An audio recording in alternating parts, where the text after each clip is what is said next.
rape and torture, drink their blood, grind their hearts into the mud. If you're evil and you know it, then you really ought to show it. Shout hooray. This fascination with vampires, the young Frenchman said as she finished the song and collapsed backward onto the sofa. Tis connerie, Adrian Breze said. Not vampires. Vampires are a myth.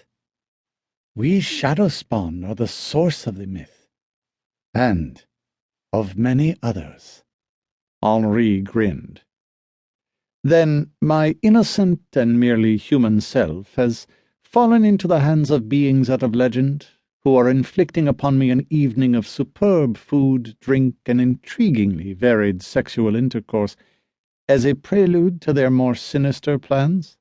Exactly. We are loup-garou, sorcerers, oni, ghoul. Nearly all of the wicked ones, in fact. We aren't really supernatural, of course, though we thought so until a few generations ago.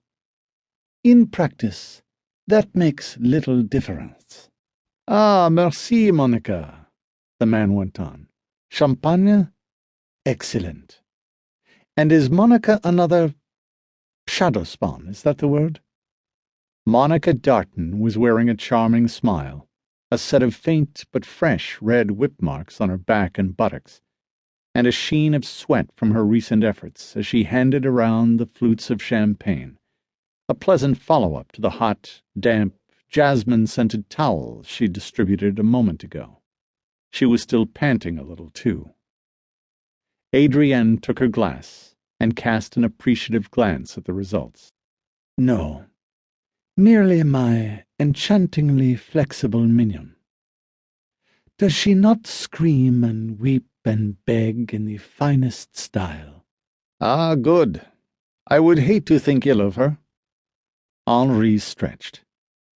He was a leanly muscular man with short-cropped dark hair and the build of a racing cyclist.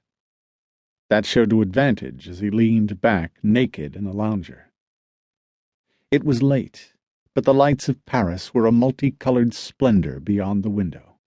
The pale white and gold glories of the apartment had once been part of a palace here in the 7th arrondissement, and you could see the sparkle on the Seine to the north through balcony windows closed against the chill.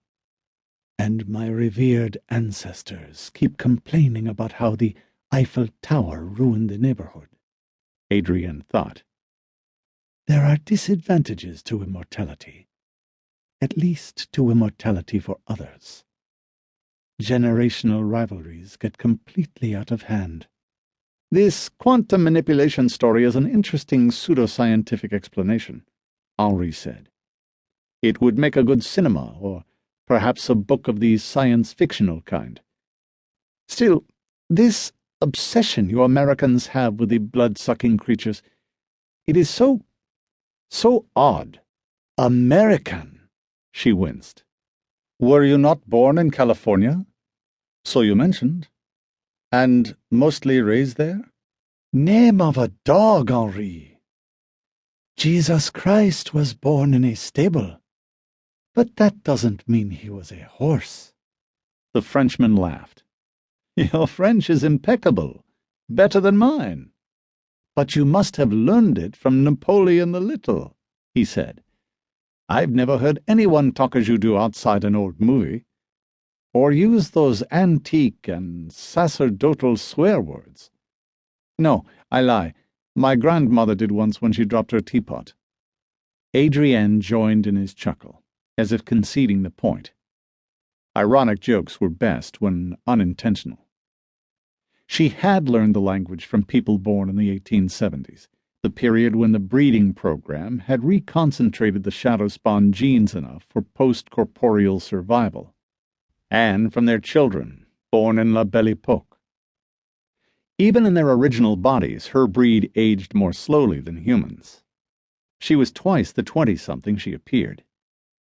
That all stretched things out, as if normal humans were unfolding in a time-lapse film. She shrugged expressively. It's only to be expected that my language is so pure. I am an old